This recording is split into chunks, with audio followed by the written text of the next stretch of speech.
Assalamualaikum warahmatullahi wabarakatuh. Pada pertemuan kali ini materi pembelajaran IPA kita yaitu tentang sistem reproduksi pada manusia. Setiap makhluk hidup selalu bereproduksi. Mengapa demikian? Ya, makhluk hidup bereproduksi untuk mempertahankan keberadaan jenisnya.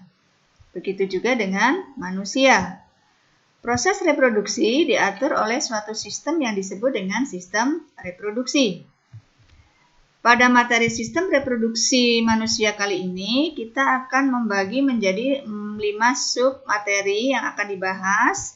Yang pertama adalah organ dan fungsi alat reproduksi, kemudian proses pembentukan sel kelamin, ovulasi dan menstruasi, fertilisasi, gestasi dan persalinan, dan submateri yang terakhir yang akan kita bahas adalah penyakit pada sistem reproduksi.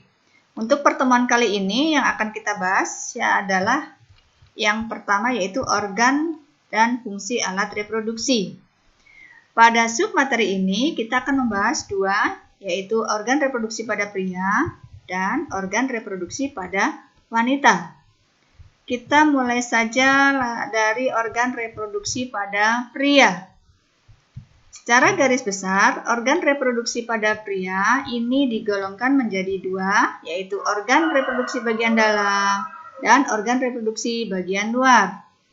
Pada organ bagian dalam ini meliputi 3, yaitu saluran pengeluaran, testis, dan kelenjar aksesoris.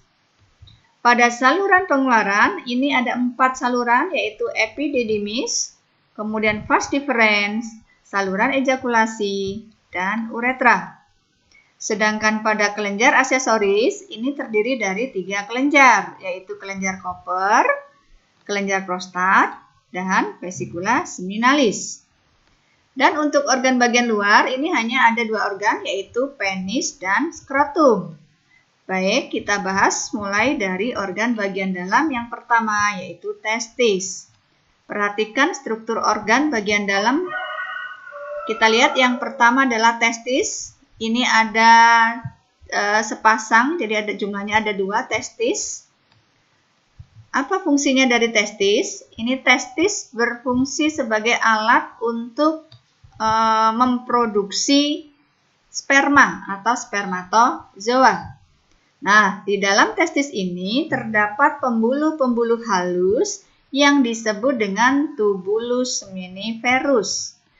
Di dalam tubulus seminiferus ini terdapat banyak sekali sel-sel yang disebut dengan sel Sertoli. Di dalam sel Sertoli inilah diproduksi sperma. Lanjut organ yang kedua yaitu epididymis. Epididymis adalah organ yang terdapat di atas testis. Ini juga jumlahnya sepasang. Kemudian merupakan saluran yang berkelok-kelok, sehingga panjangnya mencapai 600 cm atau 6 meter. Wah, panjang sekali ya. Apa peranannya? Peranan dari epididymis yaitu mematangkan sperma yang sudah diproduksi oleh testis tadi.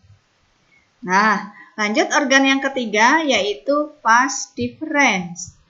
Vas deferens ini juga jumlahnya sepasang. Kemudian ini merupakan saluran yang arahnya ke atas, kemudian ujungnya berada di dalam kelenjar prostat. Apa peranan dari vas deferens? Yaitu menyalurkan sperma yang sudah matang tadi dari epididymis, kemudian disalurkan ke sebuah kantung yang disebut dengan vesikula seminalis. Nah, berarti lanjut organ yang keempat, yaitu vesikula seminalis. Vesikula seminalis ini jumlahnya juga ada sepasang dan ini juga merupakan sebuah kantong yang berlekuk-lekuk.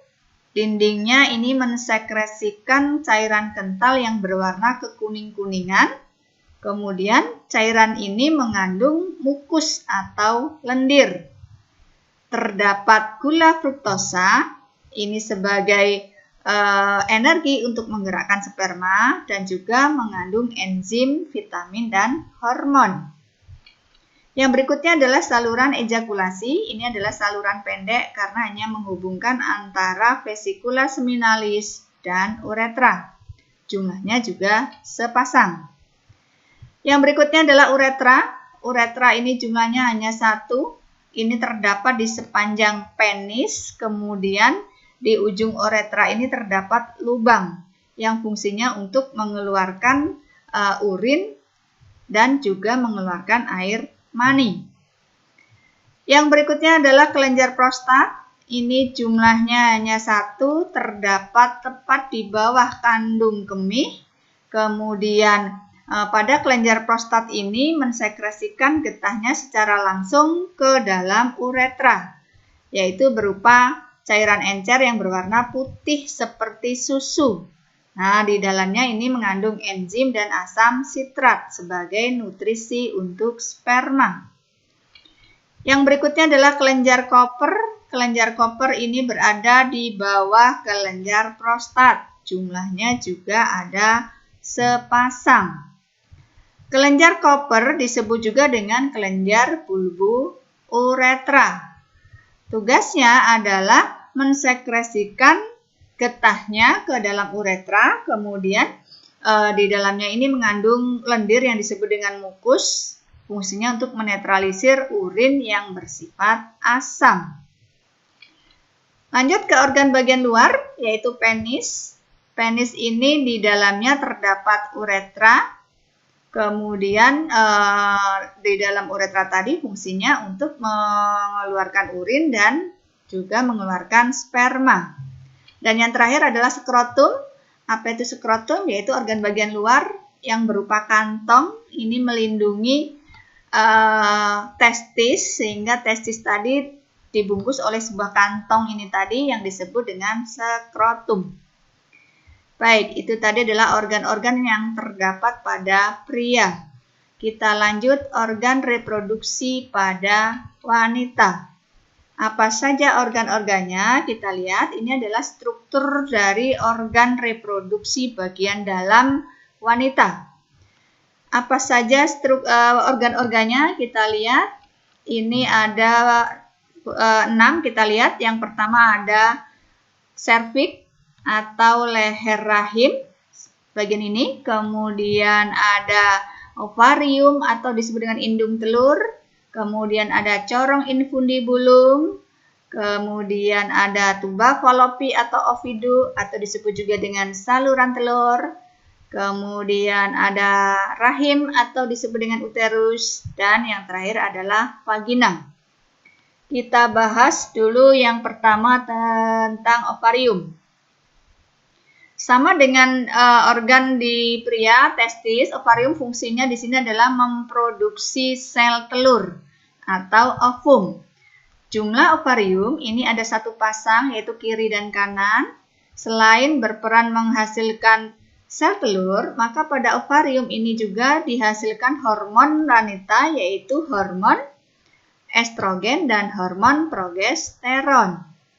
Kemudian sel telur yang sudah matang akan dikeluarkan oleh ovarium dan kemudian ditangkap oleh sebuah corong yang disebut dengan corong infundibulum. Jadi ini fungsinya untuk menangkap sel telur dari ovarium.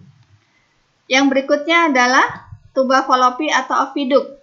Sel telur tadi yang sudah ditangkap oleh corong infundibulum kemudian akan disalurkan menuju ke uterus oleh tuba fallopi atau oviduk.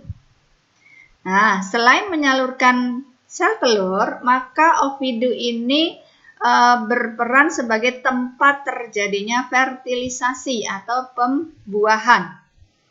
Kemudian yang berikutnya adalah rahim atau disebut dengan uterus. Ini berperan sebagai tempat untuk berkembangnya janin sampai dengan dilahirkan. Pada uterus atau rahim terdapat dinding yang terdiri dari 3 lapisan pada dindingnya ini, yaitu dinding yang pertama disebut dengan perimetrium, kemudian dinding yang kedua adalah myometrium, dan dinding yang terluar disebut dengan endometrium. Yang terakhir adalah vagina. Vagina sebagai jalan untuk